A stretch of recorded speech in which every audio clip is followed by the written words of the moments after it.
multiple civs deal with coalition wars. Some wars and peace deals are just downright confusing. Armed conflicts rage across the cylinder. But events, both violent and peaceful, also happen in the coldest parts of the world. All the while, new wonders are being constructed by several civs. Welcome to the 5 Cs. This is the Civilization Battle Royale X, Season 5, Episode 7. Coalitions, Confusion, Conflict, Cold, and Construction. So, hello. Welcome to another exciting episode of the Civ Battle Royale. Your narrator for today is Boki, or Anarcho-Balkan on Reddit, and I'd like to once more apologize for doing the bit with fake joke leaks that aren't actually leaks in the Discord every time I narrate an episode. I have officially retired this bit. I'm still considering whether or not to make a new bit of posting links to YouTube videos containing music I listen to while narrating, but that's for future me to worry about. For a time, because I was so worried I might repeat the old bit to everyone's annoyance and irritation, I seriously considered skipping applying to narrate during this season completely, but ultimately limited that to skipping just the first batch. Once more, apologies for all that, and also sorry for taking too long to explain myself here, and on to the other introductory scenes. Shown here is Sonic Fan 0511's amazing map, detailing the civs in an artistic yet tile-accurate manner. Great work as always. Soak up all the info this map presents, for it will never be the same again. Our other OC of the week is this comic, courtesy of Lasketo, showing the forward-settling shenanigans of southeastern South America. Also featuring a reference to some convo from years ago in a CivSphere server I'm not in. A reference that ultimately led to Emmy, the guy who posted Lasketo's comic to the sub, also creating the BV React tag on the Discord. Excuse me, I was expected to know this? That aside, also make sure to check out Orange's weekly comic about the religions of this season, available both on the sub and the Discord.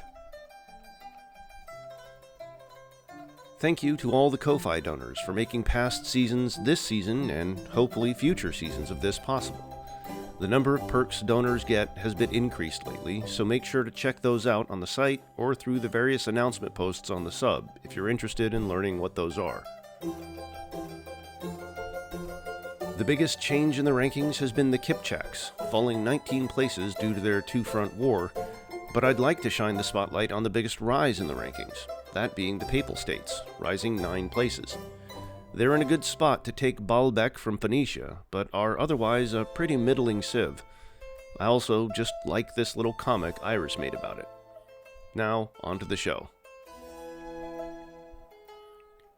And our first action scene of the episode brings us back to one of the wars of the previous episode, the Hanseatic-Estonian War. Or should it be the Estonian-Hanseatic War, since Estonia is the aggressor? Whatever. Estonia has retaken Rostock. I was unaware Hansa even retook it last episode. Well, whatever. Despite the paucity of Estonian land units around Rostock, I say it looks more securely Estonian than last time.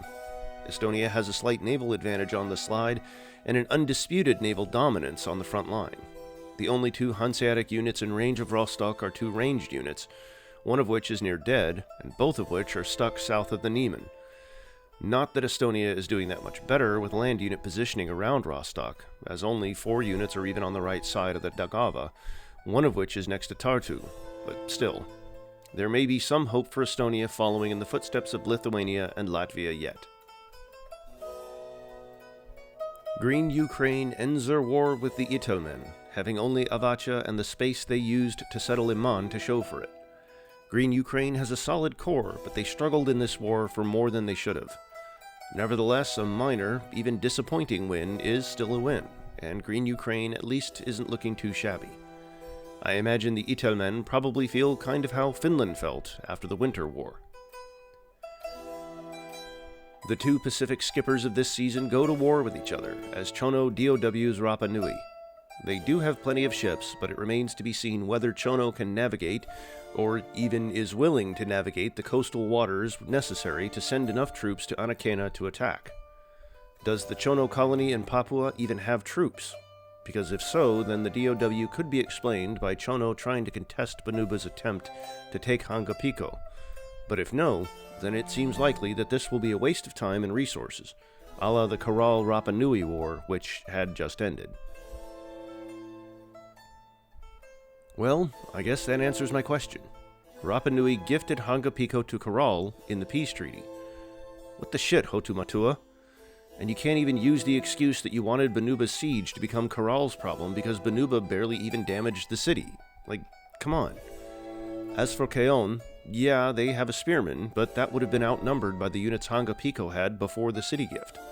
So, if anything, Chono would have been more likely to lose Keon to Rapa Nui than to gain Hangapiko from it. But they would have been even more likely to achieve nothing and just watch as Banuba took Hangapiko instead. But no. Rapa Nui decided that the city is Karal's problem now.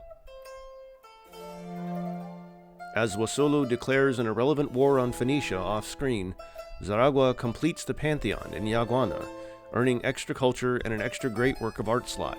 The info sheet gives this wonder a 2 of 10 rating for Battle Royale usefulness. Seibu joins the war on Ryukyu on Lanfang's side, probably looking to take Nakajin before Lanfang gets to it. I mean, they do share a religion already, so might as well, right?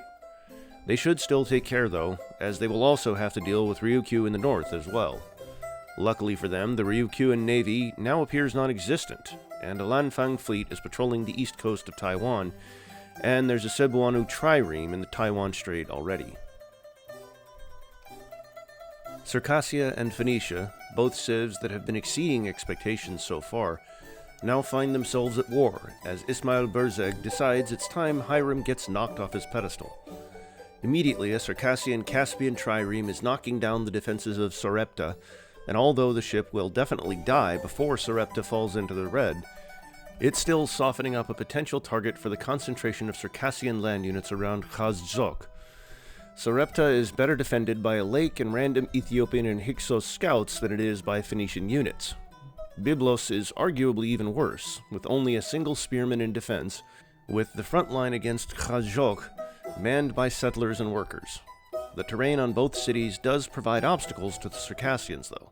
Hills toward Sarepta and river crossings toward Byblos. Still, the situation isn't looking too good for Phoenicia here. I have serious doubts even their new general, Skenderbeg, would be enough to sway the war in Phoenicia's favor. Skenderbeg was the lord of Albania in the mid-15th century and leader of an Albanian revolt against Ottoman dominance in the region. Originally born Gheorghe Castrioti, the son of a relatively major Albanian lord and a Serbian noble lady, he was eventually given over by his father to the Ottomans as a hostage and went through a janissary education, learning the Ottoman art of war, a number of languages including Turkish, and converting from the Eastern Orthodox Christian faith to Islam, changing his name to Skenderbeg. He served in the Ottoman army dutifully for a time, even being rewarded with landholdings in Macedonia and around Nicopolis, Bulgaria, but he never truly forgot his roots. In 1443, while the Ottomans were busy fighting the so-called Long Campaign against invading, mostly Hungarian and Polish, crusaders, he finally deserted the Ottomans, went back to his homeland, used a forged letter to trick the Ottoman commander of Kruya to give that most imposing of fortresses to him, and then launched the flag of revolt against the Ottomans, de-Turkified the sound of his name by shortening it to Skenderbeg, and brought the many Albanian and Serb noble families of the region along with him to form the League of Legje, the first serious native attempt at centralizing Albania. He also converted to Roman Catholic Christianity. He subsequently spent the last 25 years of his life fighting the Ottomans, defeating them in every battle he personally led, though his allies weren't always so lucky, so it's not like Albania's territory didn't contract at all. Not to mention, he often had to contend with members leaving the League and him having to wrangle them back in, and some nobles, even family members, like his nephew Hamza Castrioti and Droad Strez Balchik, betraying him on occasion. He also fought a brief and successful war with Venice over a border dispute, before later going on to ally with them. Perhaps his most famous victories were his first, Torviol, 1444, where he defeated the first attempt the Ottomans made to crush his revolt, and Albulena, 1457, his greatest victory, fought against the Ottoman general and likely scion of the Herzegovinian ruling Kosacha family, Ishak Beg, and the traitorous Hamza. The crushing defeats he inflicted on the Ottomans made him renowned across Europe, while the Ottomans came to refer to Albania as a bleeding ulcer. Nevertheless, the Ottomans were slowly getting wiser about his tactics, and as time wore on, more and more of Skenderbeg's victories were Pyrrhic, in particular against fellow Albanian Devshirme alumnus Balaban Badr. To gain more resources to maintain his war for independence, Skenderbeg even submitted as a largely nominal vassal to Aragon and Naples, even involving himself in a Neapolitan civil war when the Provençal Angevins invaded the kingdom, which is also the origin of the modern-day Arborescia people of southern Italy. Still, ultimately, Skenderbeg managed to keep a good chunk of Albania independent up to his own death in 1468. His state, however, outlived him by a mere 11 years, falling to the Ottomans in 1479. Nevertheless, his shadow still looms large in the history of the wider region and in the Albanian national consciousness to this day. And on a personal note, I'm from the Kuchi tribe, and more specifically the Drakalovic clan, and our ancestral founder Drakale claimed that one of his female ancestors was a direct descendant of Skenderbeg. I'm personally a bit skeptical, but pretty neat if true. As Roran makes an irrelevant DOW on Pakistan, we watch the first major action of the Second Phoenician-Ma'in War, as a duo of Phoenician biremes finally managed to capture Nashak. Nashak? Well, there is no Ma'in unit to capture the city currently, but there's an undamaged spearman several tiles away that could potentially get to it in the near future. Add to that Phoenicia hasn't really sent anything to reinforce the city, and it appears they're going to have as, if not even more, of a difficult time holding it, as Ma'in is going to have retaking it. Over to the side, Mysore appears to be targeting Uruk. I don't like their chances, to be honest. Taizong has declared that Tang would henceforth be a monarchy, surprising absolutely no one. Hopefully he'll be similar to OTL. As Teotihuacan ends their irrelevant war with Anishinaabe and their quasi-relevant war with Zaragua off-screen, we pan over to Benuba, who has just completed the Great Wall. Providing culture and great engineer points, as well as slowing down enemy troops in Benuba's territory before the invention of dynamite, this is a better wonder than the Parthenon, with a 5 of 10 rating. Pomo and Tlingit make peace, and Tlingit keep Behapal in the peace deal. Tlingit further expands its control over the Pacific Northwest, while pushing our favorite basket makers inland. I have highly mixed feelings about this. To celebrate their victory, the Tlingit build the Colossus in Zantiki Haini. This wonder provides extra gold, culture, and great merchant points, an extra trade route, a free cargo ship, and additional gold and destinations for trade routes. Not as good as the Great Wall, though, with a 4 of 10 rating. Portugal has started dealing damage to Amiens. Joao might actually be able to make gains against Wait, what's that? It's Grace O'Malley with a steel chair! Yes, indeed, Uail, unwilling to tolerate any naval rivals nearby, DOW'd Portugal before they can get too powerful, and outflanked their invasion of France by sea. Due to most of the Uail fleet being back in the Isles, and due to a Scottish trireme causing a traffic jam of those on the continent, it's unlikely they can capture Porto just yet, but they should at least be able to distract the Portuguese from Amiens long enough that the French can reorganize their defenses. Bangladesh DOW's Pakistan, grumbling something about being genocided in a past life, forgetting there's a Mysore in the way. In the War of the Maravi Coalition, Ethiopian horsemen are descending down the highlands to raid the Maravi countryside and attack Mbewe. Ma'in isn't contributing jack shit, Seychelles is providing ranged support to the Ethiopians, and Luba is making small, ineffectual raids towards Mankamba. Highlighted at Victoria is the newest Seychellois general, Naresuan. Naresuan was a late 16th and early 17th century viceroy and king of Ayutthaya, the preeminent Thai kingdom of the time and a predecessor of modern Thailand. In his early life, Ayutthaya was conquered by their Burmese rivals, and he spent his education, including military, in Burma. He eventually became viceroy of Ayutthaya, and in that capacity he defeated a Cambodian invasion before turning around to lead Ayutthaya's revolt against their Burmese overlords. starting the Fourth Burmese-Siamese War, which ultimately ended in a Siamese victory and restored Ayutthayan independence, and Naresuan became king. He later led further campaigns against neighbors, bringing Cambodia under Thai vassalage and even invading deep into Burma during the Fifth Burmese-Siamese War, but that war is generally considered inconclusive, as both sides claimed victory. New South Wales DOWs Banuba, and their fleet immediately descends on Jijidu. They're joined by some Kipchak mercs, as we can see from the Tarkhan UU. No one has settled Uluru yet, but it appears New South Wales might be trying to change that. Their settler, at least, has moved out of their borders, which isn't something Banuba can boast of. Speaking of the Kipchaks, they're being invaded on two fronts. Sarai is being besieged by the Bactrians, while the Vyatkins are crossing the Ural in multiple directions. Nanzan is being harassed by some Cebuano triremes, but I really doubt they'll get anywhere with that. How the fuck did that Cebuano warrior get there? Meanwhile, in a war I completely forgot was happening, Tang is committing to an invasion of Ryukyu's continental domains. Naha and Nanzan's countryside is being raided, but not much has been done to the cities themselves. Lanfang, Cebu, and Tang have sent or are sending a combined naval task force to attack Ryukyu's very capital at Shuri, but the city is yet to take damage. I would comment on the highlighted Marc-Joseph Marion Dufresne, but I'm pretty sure Nirosat already did so last episode. Banuba settles Mindirardi on Java, a holiday getaway to be as far away from New South Wales as possible, no doubt. Guaicuru settles Jesus Maria on the Falklands/Maldinas, and have another settler in San Martin del Tabacal seemingly ready to go. Potiguara tries to stay ahead by sailing their settler south to find more land down south.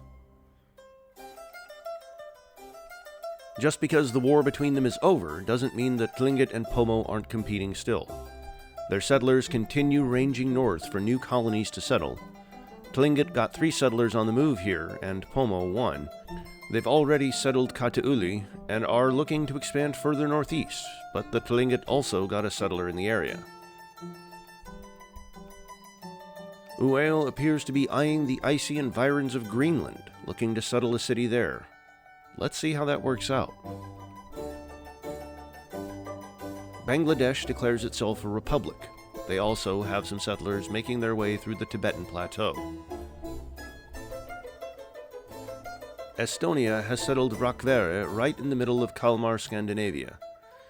Meanwhile, the Bjarmi are actually descending with a large mixed force on Vasa, and have brought it to just over half health. Could they actually capture the city this time? Speaking of potential captures, Estonia's fleet has brought Bremen into the red, but it's still up in the air over whether they can capture the city. They sure as shit ain't keeping it. Simultaneously, Rostock is in even deeper red, with a spearman and a horseman attacking it over the Niemen River. It's telling that of the 3 potential city captures in this slide, it's the one that's least damage that I'm most optimistic about.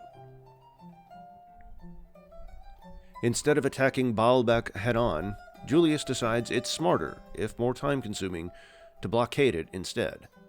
Any naval unit approach is blocked off by a papal fleet and some stray neutral ships, Hyksos, Ores, Walakian. The only way for Hiram to reinforce Baalbek is via amphibious land troops coming in via Sidon. Well, pack it up, boys, gals, NBs, and fluids, because Ryukyu is fucking doomed. Japan has just DOW'd them, and already a combined Lanfang Japanese Cebuano armada is besieging Shuri, which, while still in the green, has suffered more damage than Nanzan. With Lanfang, Tang, Cebu, and Japan all going down on them, there's even a chance Ryukyu gets eliminated. Even if they don't, they'll be irreparably crippled. That settler can't escape Taiwan even if it wanted to, because the waters are now even more treacherous than they were. While the Lanfang send more ships and embarked units through the South China Sea to reinforce the front in the Ryukyuan Corps, they also send a token land contingent to support an otherwise mostly Cebuano assault on Nakijin. Nakijin has better land defenses than Tomari did, with mountain and jungle in addition to a river, but the only unit they have is a half-dead archer, and are much more exposed to a sea attack, one that the Cebuano ships and embarked units can take advantage of. Other than terrain, Nakijin's strongest defense isn't even Ryukyuan, but Bangladeshi, a scout occupying one of the only 2 land tiles from where the city can be attacked.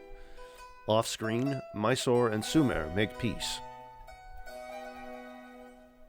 Mysore and Sumer's peace is now shown on screen, with the expected results of status quo antebellum.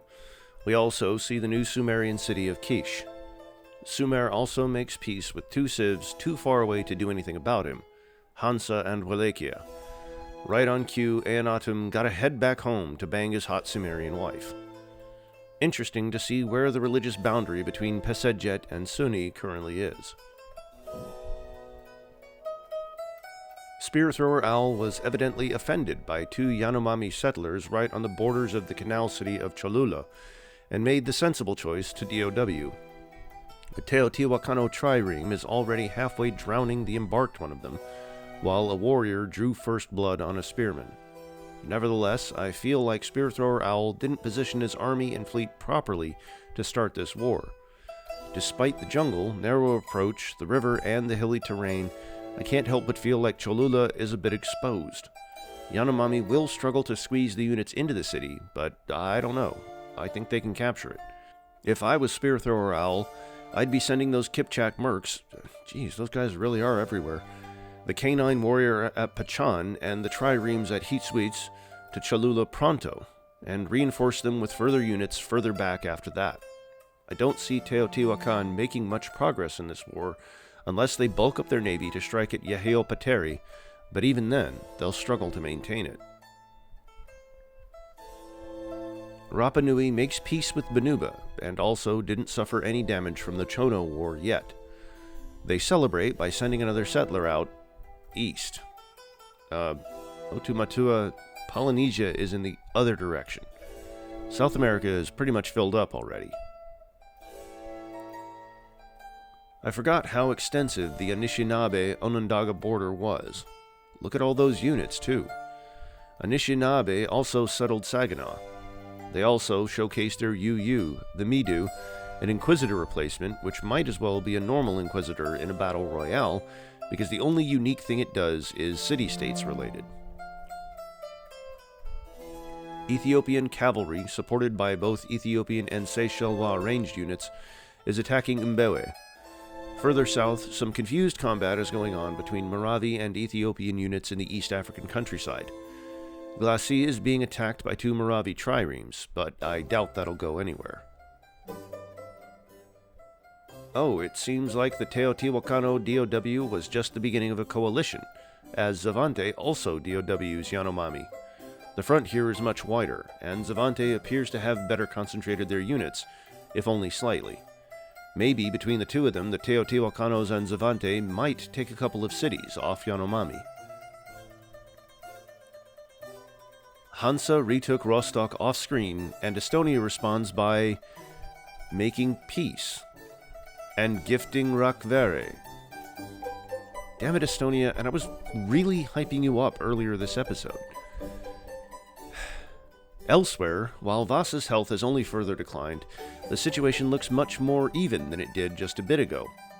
Also, what the fuck is that trireme off Aarhus doing? Also, wait, Turku has a sliver of damage? When did the Bjarmi get there? Here we see the Roran Khaganate in all its glory, together with the eastern stretches of the Ket lands. The Ket have a much denser army than the Rorans do. The Rorans have settled Ulan Suhai Nur since we were last here, though, and have another settler out. Also, there are 2 settlers here, an Itelmen, one stuck between the 2 empires, and the long-traveled, famous Pegu settler. Auras has adopted the monarchy government type, which gives us an excuse to look at the Sahara. Many cities have already been settled across the Sahara, mostly by Ores and Wasolo, but there are still settlers out there trying to claim some piece of land or another. Ores has 3 settlers out and another 2 heading out, Wasolu 2 and 1, respectively, And even the Hyksos are trying to break out of their shell by hopefully settling an exclave in Libya. We zoom in on Kopano, where the Karankawa UU has been highlighted. I think it was already discussed in a previous episode, but as a refresher, the dugout is a workboat replacement which boosts combat and movements of units that start on the same tile and which transforms into a melee ship when attacked or when completing fishing boats. Atarkan has reached the Teotihuacano Yanomami front line, and that front appears stable despite the Yanomami numerical superiority. Already the units between Yanomami's two front lines are thinning out. Still, the Zavante advance into Yanomami has been only slight, and with lots of damage on both sides' units, but none to cities. Observing the situation from the safety of the rear is great engineer Anthonis von Obbergen. OTL, Anthonis was a Flemish architect and fortifications engineer who built Antwerp's impressive late 16th century fortifications before finding employment with first the Danish and then the Polish-Lithuanian Commonwealth. In Denmark, he finished fellow Flemish architect Hans van Peeschen's project of the Kronborg before building the Kullen lighthouse. In the PLC, he cooperated with Jan Strakowski and, to a lesser extent, Abraham van den Blokke, leading the construction of the Old Arsenal and Old Town Hall in Gdansk. Anthonis and Jan also cooperated on the construction of a number of fine houses and the city walls of Gdansk. Anthonis also designed the Old Town Hall of Torun. Chono just decided to get serious with their DOW, sending a number of triremes to attack Anakena. Rapa Nui is now in a very difficult situation, but I am still not sure if the triremes sent would be enough. Despite losing their naval support, Portugal hasn't given up on their Amiens ambitions. In fact, they have decreased its health significantly, although it's still in the green. That being said, Uel has done even more damage to Porto, and they hold a slight advantage over the Portuguese fleet here, and have an easier avenue for naval reinforcements. They're probably going to struggle with capturing and especially maintaining a city, though. Turku has healed, but the Bjarmi have brought Vasa down to the red, but have blocked their own nearest melee units from attacking the city with their ranged units. We also sight the Bjarmi UU near their capital and largest cities, the Ashen Slayer. It's a composite bowman replacement which farms Golden Age points from kills and gains extra range from adjacent enemy naval and civilian units dying. Metal. The second city exchange of the anti-Moravi coalition war happens as Ethiopia, with Seychelles support, captures Mbewe. Glacis has mostly healed from the ongoing Moravi naval attacks. Japanese and Cebuano ships bring Shuri into the deep red. Turn order will decide which one of them gets the Ryukyuan capital. Meanwhile, a Lanfang fleet and a Tang spearman, with moral support from a Cebuano warrior, besiege Nanzan. Tang chariot archers, spearmen, and forbidden guards raid the Naha countryside. It's never been more over for Ryukyu. If there were any Ryukyu fans hoping for a miracle here, sorry to disappoint, but Nakijin's state is even more desperate than Shuri's. Cebuano ships and a spearman are besieging the city on multiple sides, while Lanfang horsemen are striking from the south. It lost all its defenders, too. It's only a matter of time. Meanwhile, Pakistan declares an irrelevant war on Rapa Nui. Anakena has actually healed a bit from last we've seen it, and there's fewer Chono ships than before. However, a new enemy enters the fray, as Ternate has just DOW'd Rapa Nui, and they have exactly one trireme in the right place at the right time to support the Chono war effort, and, if lucky enough, snipe the prize. I wouldn't bet on it, though. Despite the rising number of Uel ships near it, Porto has actually healed somewhat since last time. By contrast, Amiens is now in the yellow. However, France has also damaged Aveiro slightly. Portugal's own variant of the Corral line formation, employed in a mostly diagonal manner, is proving rather mixed in terms of efficiency. The first capital to fall is, somewhat surprisingly given the first batch of episodes, but not so surprisingly given events earlier this episode, Shuri, and it was taken by Cebu, of all civs. Shoshin flees to Nanzan, but the city isn't exactly looking good either. Yes, it has healed somewhat, but it's still besieged, and its countryside raided by 3 out of the 4 coalition members, with Lanfang and Cebu having ships outside, and Tang and Cebu having troops in its countryside. Naha, despite having fewer defenders, a lower city defense, and more enemy units in its territory, may, ironically, be safer for the moment, due to a lack of damage. Still, there's a half-dead Cebuano trireme outside, and Tang chariot archers, forbidden guards, and spearmen are raiding its countryside, while more of all these unit types plus horsemen wait at Baoji and Taiyuan. Cebu's capture of Shuri also cock-blocks Japan, not completely, but still to a great extent, narrowing their front line with Ryukyu to just a narrow approach to Naha. One made even narrower by a neutral green Ukrainian trireme just sitting in international waters there. Please ignore the minimap and the notification in the upper part of the screen until the next scene. Okay, now you may look. Ryukyu's last Borean colony of Nakijin has also fallen, this time to Cebu, which means Lanfang's dominance over its home island will stay contested for at least a bit longer still. The New South Wales fleet outside Jeju-do has mostly been sunk to the bottom of the Indian Ocean. Banuba is actually on the offensive right now, sending a wedge of troops between Liverpool and Georgetown with a little effect. New South Wales also settled Sorel, meaning both Australian civs are now just 1 tile away from claiming Uluru. Banuba, to demonstrate they're not to be trifled with, immediately sets about occupying the new city's countryside and setting up to attack it with a few units. No effect so far, but hey, we can imagine they're just starting. I don't like the fact that New South Wales appears to have an offensive going on the Eastern Front, though, with troops approaching Barra. Guaikuru is sending a bunch of troops and workers who knows where, while Potiguara is still sailing its little settler down south.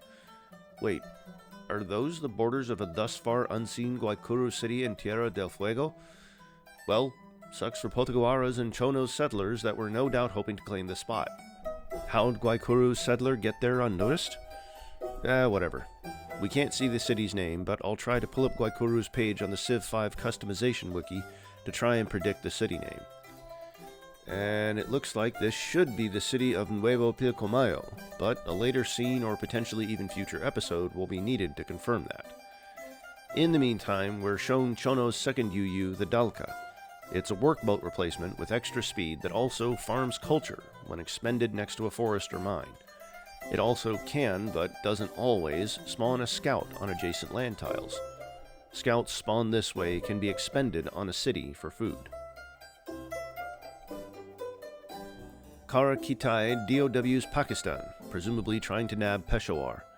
Peshawar is defended only by a catapult, but I have my doubts about 4 spearmen advancing through a mountain pass with at least 1, possibly more river crossings is going to be enough to capture the city. But I guess we'll see. Karakitai will need to squeeze through the Kunlun Shan Mountains and towards the Karakoram and Himalaya ranges to achieve permanent inroads. Not exactly a good strat. Tang's corps is looking pretty sparse in military units, with most of their troops being in the south, focusing on either conducting or serving as a reserve for the Ryukyu War. Most of the action in this slide is just Bangladesh conducting some trade with Tang, while Mysore had settled Karwar, just out of sight of that Bangladeshi settler on the other side of the mountains. Nanzan and Naha are both in the yellow now, with coalition forces battering at their gates.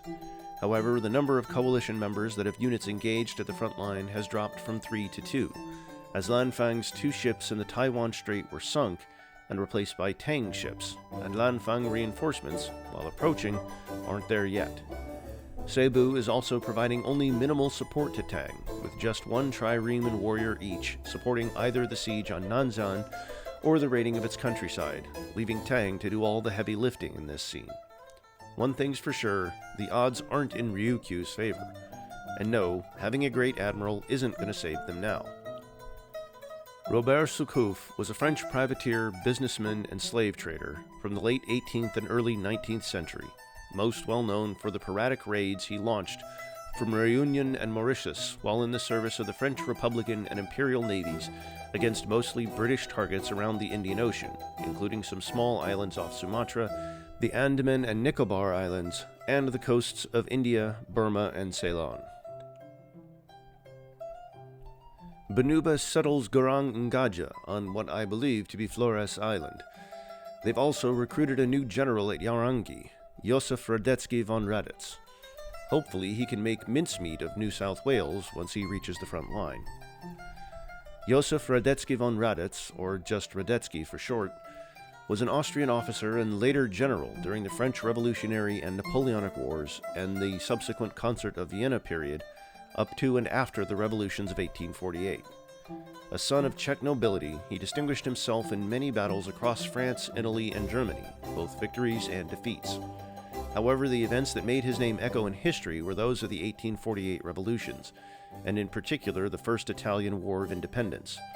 There, with Sardinian armies on the march, the Republic of San Marco declared in Venice, and the Milanese up in revolt, and general chaos and confusion reigning, he managed to keep his soldiers relatively ordered and, more crucially, loyal to the Austrian crown, retreating to the Quadrilatero, an Austrian defensive system in between and connecting the cities of Verona, Legnano, Mantua, and Peschiera, where he awaited reinforcements and, once getting them, launched a brilliant campaign which defeated the Italian revolutionaries, a coalition of Sardinia and the rebelling Milanese and Venetians, in a series of battles, ultimately culminating in the final victory at Novara in late March 1849.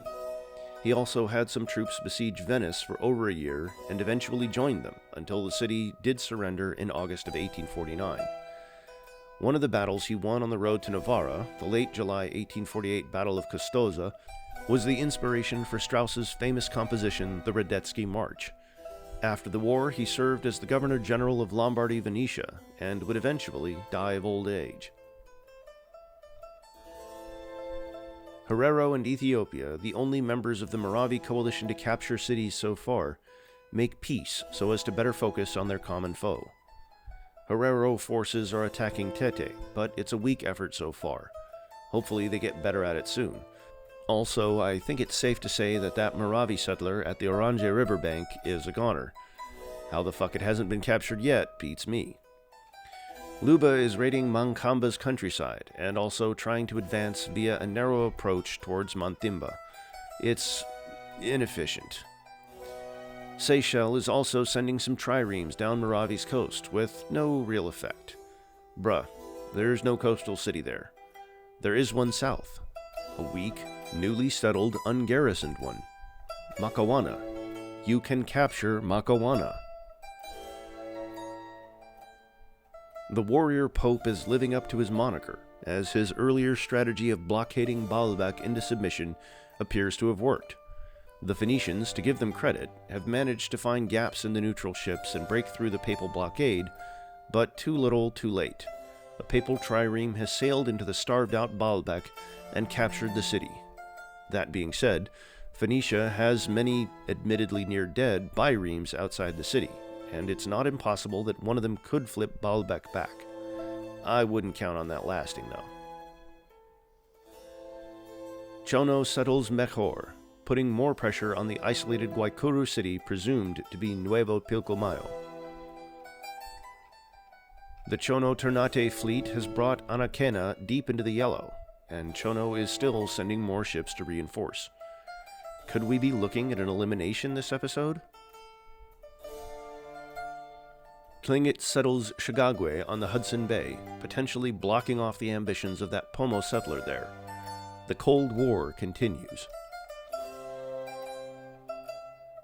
Bactria captures Sarai, and despite its low health, I don't like the Kipchak's odds of recapturing the city. The Kipchak's box keeps getting smaller. Mankamba hasn't had to deal with a serious attempt to capture it just yet, but raids on them are intensifying, with both Luba and Ethiopia sending units to harass them. It appears Moravi got so used to the city being raided without actually being attacked that they became complacent, leaving the city defended by just an admiral with no units, his only ship sailing up the Somali coast like it's nobody's business. Phil H. Bucklew is fucked if Ethiopia and or Luba actually get serious. Or Seychelles. Please, the Seychelles. Phil H. Bucklew was a member of the U.S. Naval Special Warfare Command during World War II, the Korean War, and the Vietnam War, seeing action at Salerno, Omaha Beach, the Chinese coast, Incheon, the Mekong Delta, and Operation Market Time. Green Ukraine was evidently offended by the settle of Ulan Suhai Nur, as they DOW'd Roran and are now moving towards this new city. Pegu Settler Watch still ongoing. New South Wales materialized a new fleet out of the Great Australian Bight and sent it to Western Australia, where it captured Djidjidu, whereas Sorel only suffered the tiniest sliver of damage. This is not good. Ternate's single trireme at Anakena has been sunk, and Chono has the completely understandable reaction of making peace with Rapa Nui and retreating all their ships from their territory. If their allies' ship can be destroyed like that, imagine what Anakena can do to their ships.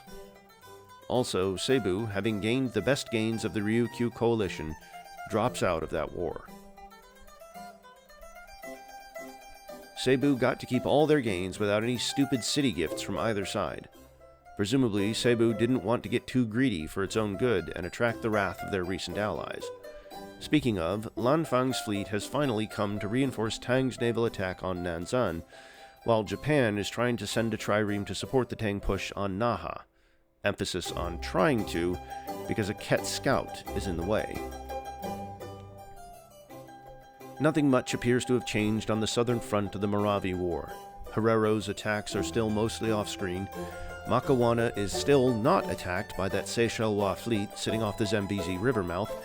Mantimba is safe from Luba's attempts to squeeze through.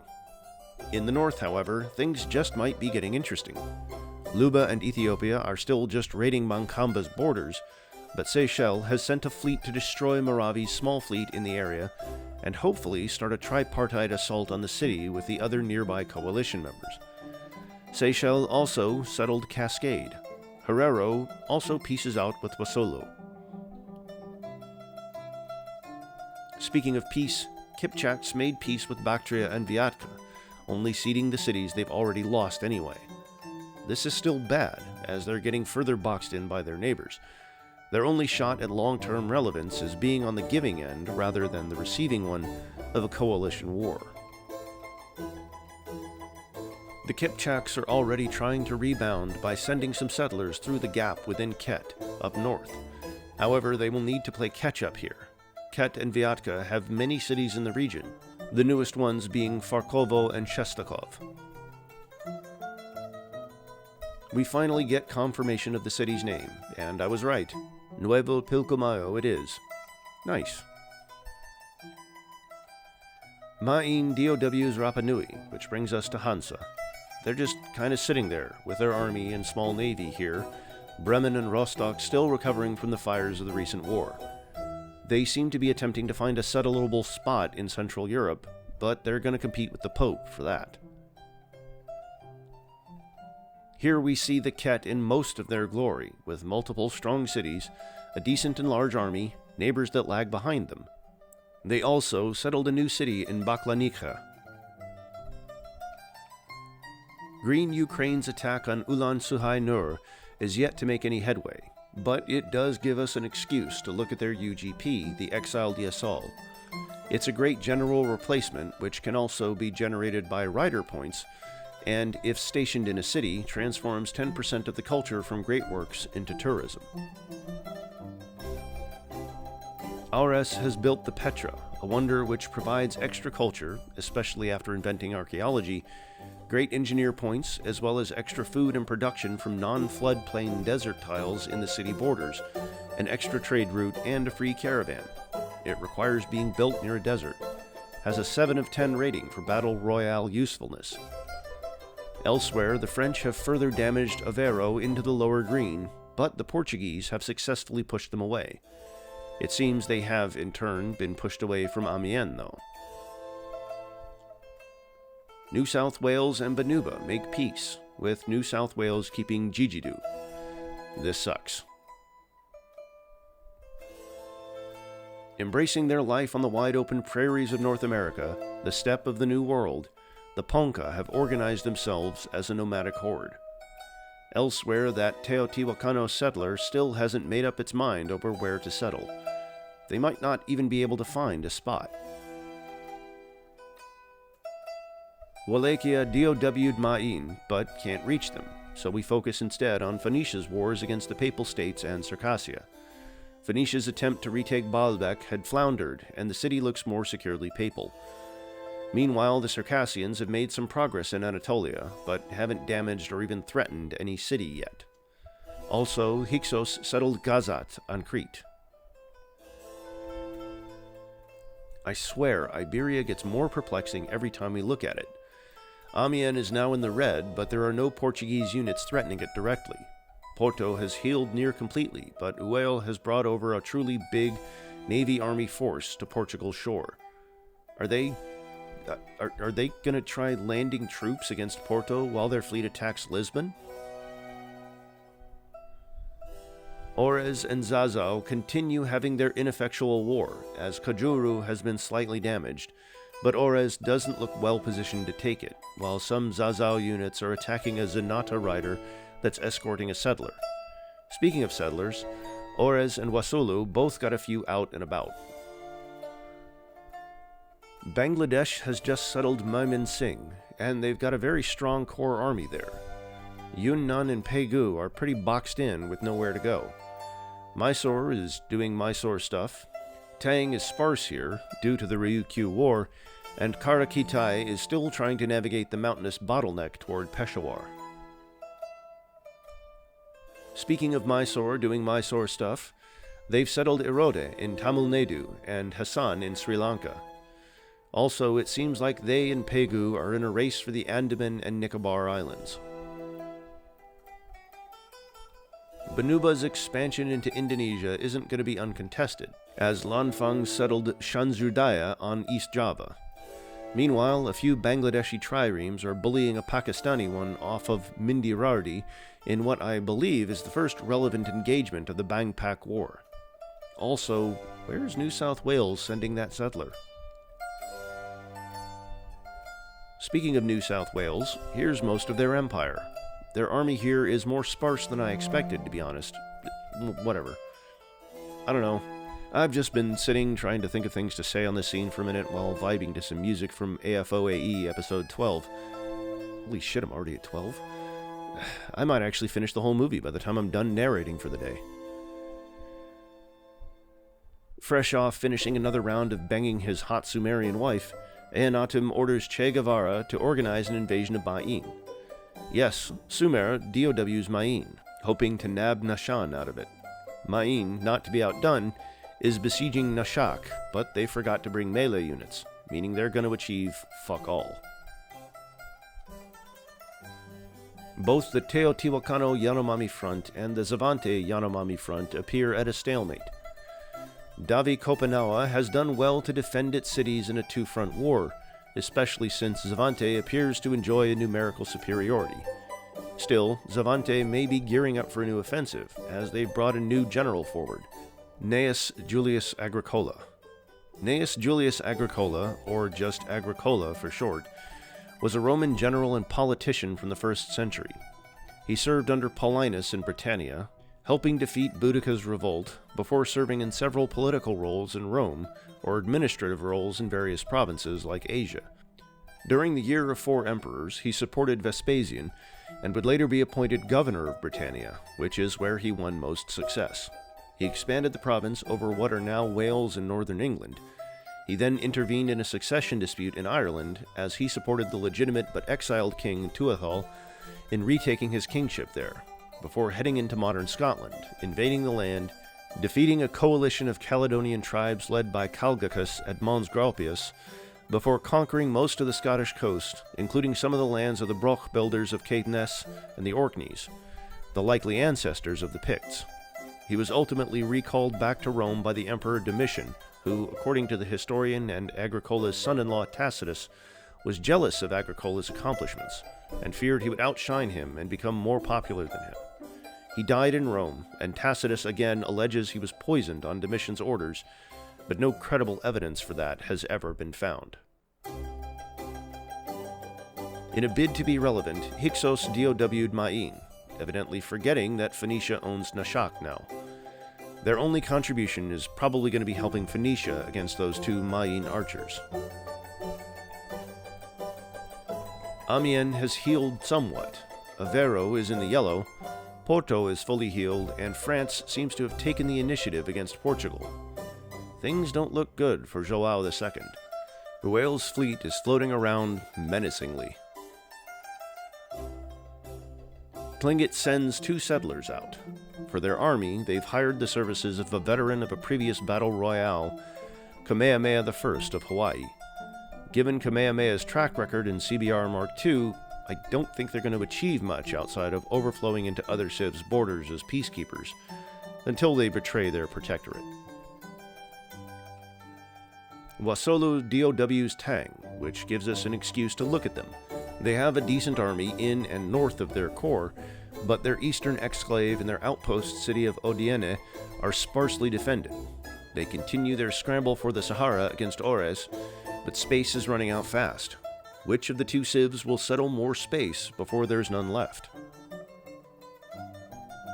For our final scene of the week, we take another look at the final 2 Ryukyuan cities. Naha is in the black, with multiple Tang melee units approaching.